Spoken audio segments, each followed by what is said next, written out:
লেখিকা উন্মনা মুখার্জি লাহিড়ীর অসমাপ্ত। দ্বিধা দ্বন্দ্ব আশঙ্কা নিয়েই কলিং বেলে হাত রাখল শরণ্যা। ৫-৬ মিনিটের বিরতির পর দরজার পাশের ছোট জানালা দিয়ে মুখ বাড়ালেন তার অশীতিপর বড় মাসি নির্মলা দেবী। এত বছর পর মুখ দেখে চেনার প্রশ্নই ওঠে না। পরিচয় দেওয়ার পর মাতৃশোষার মুখে হাসির ঝিলিক দেখা দিয়েই মিলিয়ে গেল।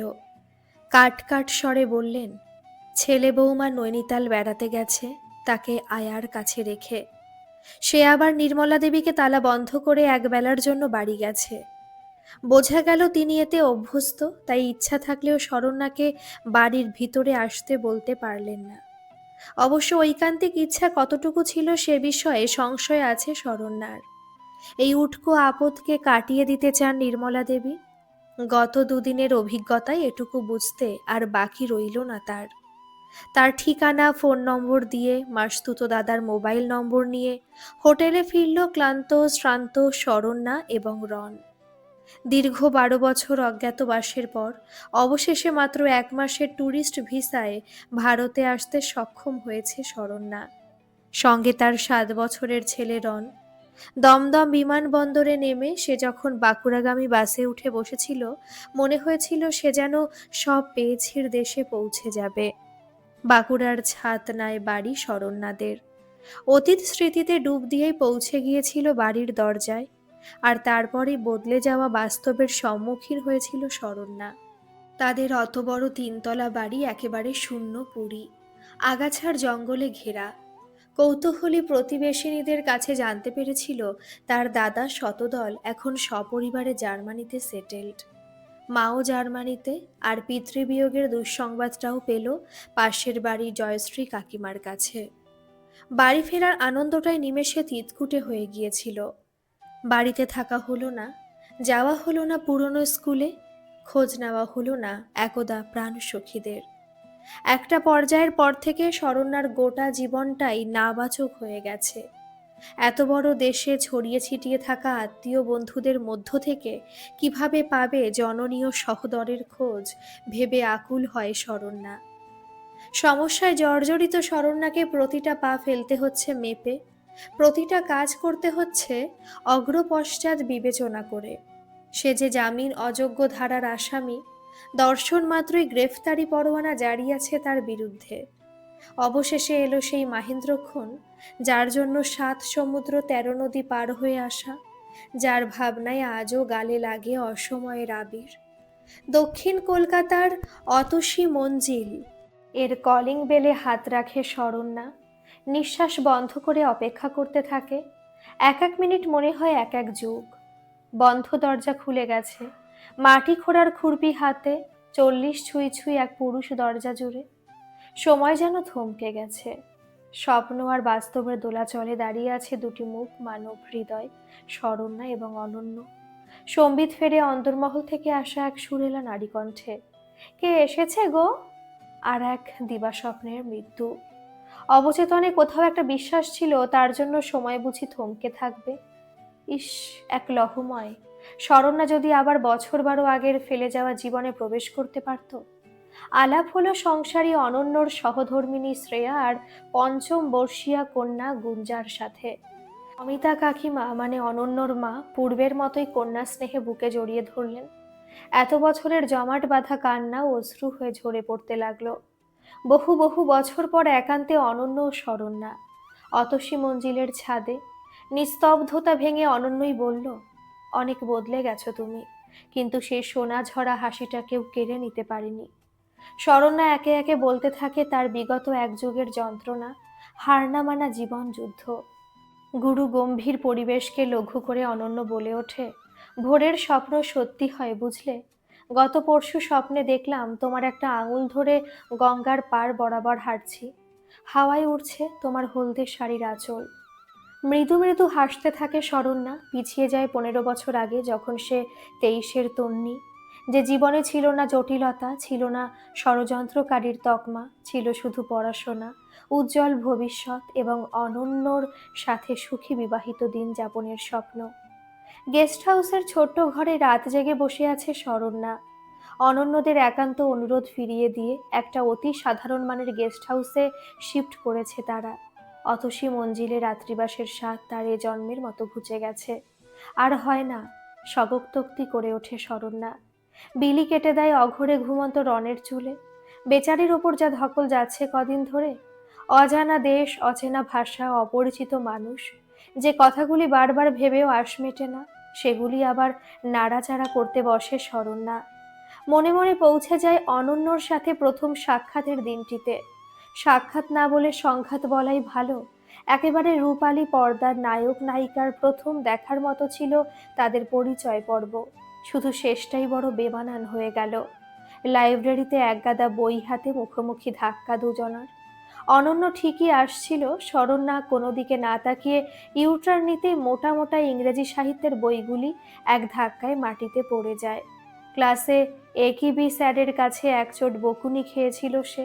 সবটুকু রাগ উগরে দেয় তৃতীয় বর্ষের মুখচোরা নিরীহ সিনিয়রটির দিকে। শরণ্যা তখন সদ্য প্রথম বর্ষে ভর্তি হয়েছে কলকাতার একটি অত্যন্ত ঐতিহ্যবাহী কলেজে। সেই শুরু। তারপর পড়াশোনার ব্যাপার থেকে আরম্ভ করে কলকাতার রাস্তাঘাট চেনা, মফস্বলের মেয়ের মহানগরীর কেতায় অভ্যস্ত হয়ে ওঠা, সবই অনন্য বসুর হাত ধরে। গোড়া থেকেই অনন্যর মন জুড়ে শুধু শরণ্যার বাস।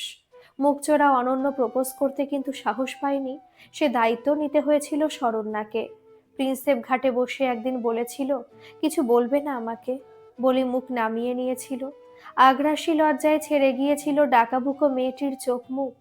অনন্য বরং জড়তা কাটিয়ে বলে উঠেছিল, নিজের মানুষকে আবার আলাদা করে কিছু বলতে হয় নাকি? তুমি আমার চিরজীবনের জন্য। তারপর ভালোবাসার পানশিতে ভেসে যাওয়া। ক্লাস 8-এ পড়ার সময় বাবাকে হারিয়েছে অনন্য। মা ছেলের সংসার, সাথে জমানো টাকা, আর ঠাকুরদার রেখে যাওয়া বাগান ঘেরা প্রকাণ্ড বাড়ি। শরণ্যাকে আগে থেকে কিছু না বলেই মায়ের কাছে নিয়ে গিয়েছিল অনন্য। মেয়ের মতো বুকে জড়িয়ে ধরেছিলেন অমিতা দেবী।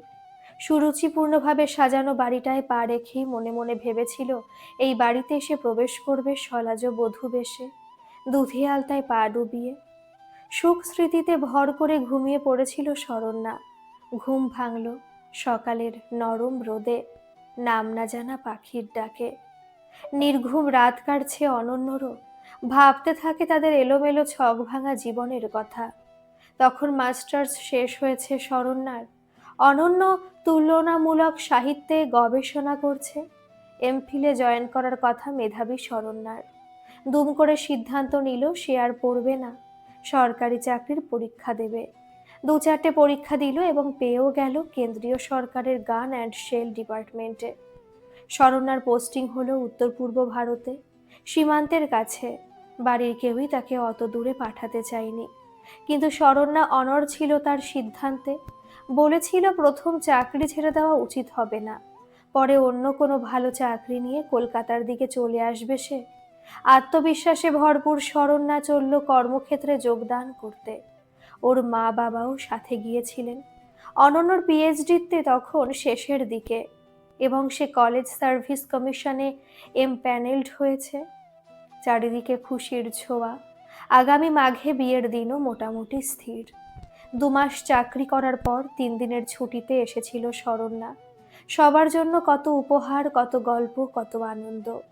ইতিমধ্যে ট্রেনিং পিরিয়ড শেষ করে নিজের অফিসে যোগদান করা হয়ে গেছে শরণ্যার। শরণ্যাকে সাথে নিয়ে বিয়ের শাড়ি গহনাও বোধহয় কিছু কিনেছিলেন তার মা অমিতা দেবী। তারপর একদিন বিনা মেঘে বজ্রপাত। দিনটা ছিল শুক্রবার। টেলিভিশনের খবরের শিরোনাম ছিল, বেআইনি অস্ত্র পাচারের সাথে যুক্ত সরকারি আধিকারিকরা। শরণ্যার অফিসের নাম, শরণ্যা সহ তার কয়েকজন সহকর্মীর নাম, ছবি এবং চোরা চালানের সাথে তাদের সংযোগের কথা বারবার দেখাচ্ছে। তারপর থেকে আর ফোনে যোগাযোগ করা যায়নি শরণ্যার সাথে। সংবাদ মাধ্যম সূত্রে গোপনে তারা জানতে পারে, শরণ্যা সহ অন্যান্য অভিযুক্তরা সীমান্ত পেরিয়ে প্রতিবেশী রাষ্ট্রে গা ঢাকা দিয়েছে। দিশাহারা হয়ে শরণ্যার কর্মস্থলে ছুটে গিয়েছিল অনন্য ও শরণ্যার দাদা শতদল। কিন্তু কিছুই তাদের করার ছিল না। বুঝতে পেরেছিল বাজে রকমভাবে ফেঁসে গেছে শরণ্যা। জীবনটাই কেমন খাপছাড়া হয়ে গেল অনন্যর। শরণ্যাকে ছাড়া বেঁচে থাকাটাই অর্থহীন মনে হয়েছিল।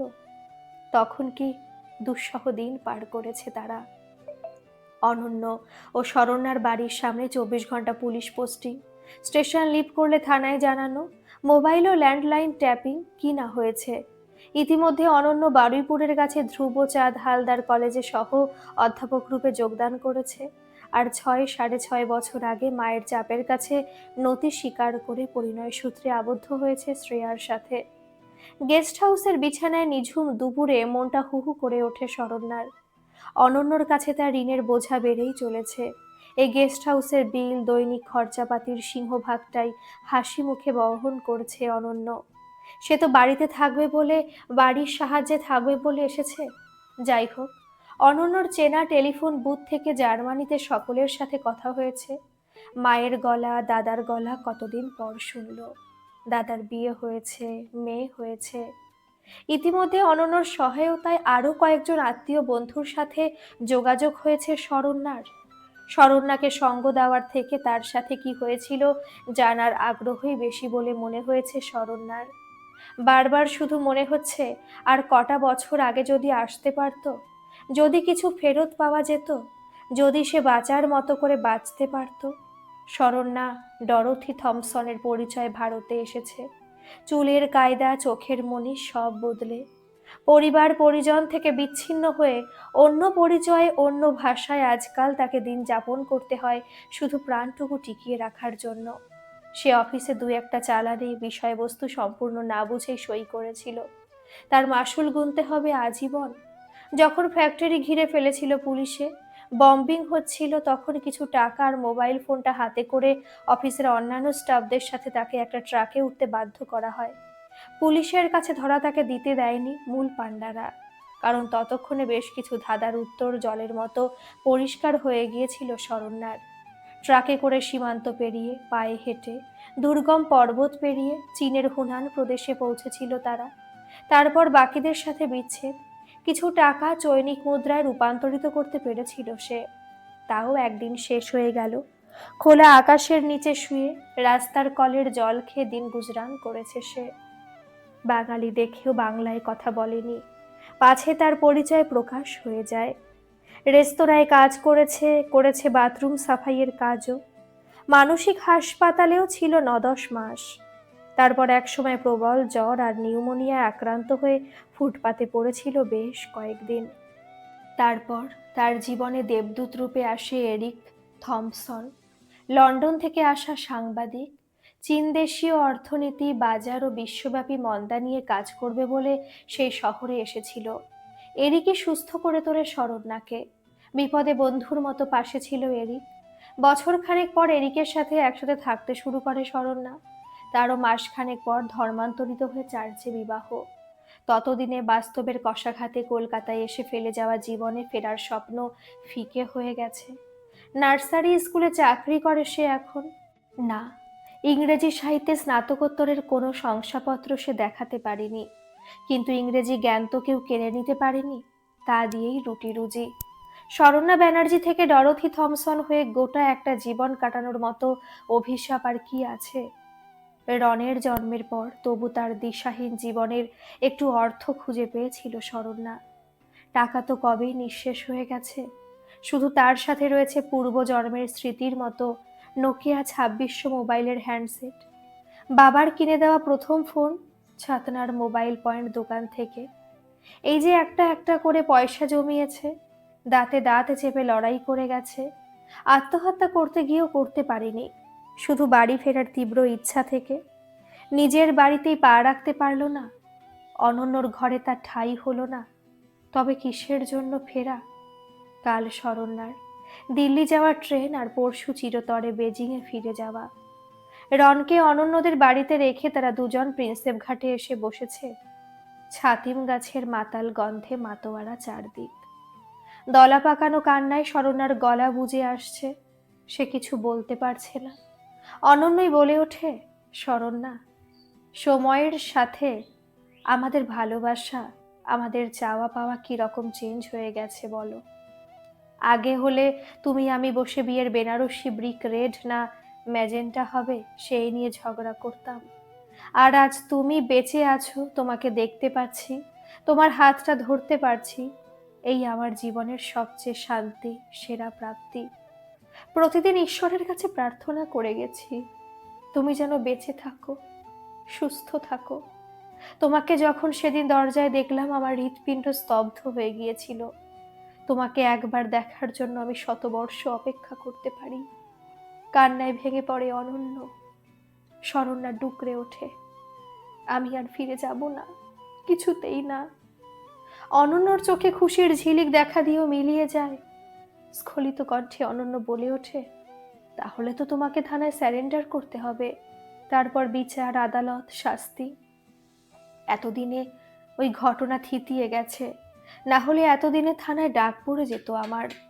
বেশ কিছুক্ষণ চুপ থেকে শরণ্যা দীর্ঘশ্বাস ফেলে বলে, না গো, এমনি বলছিলাম।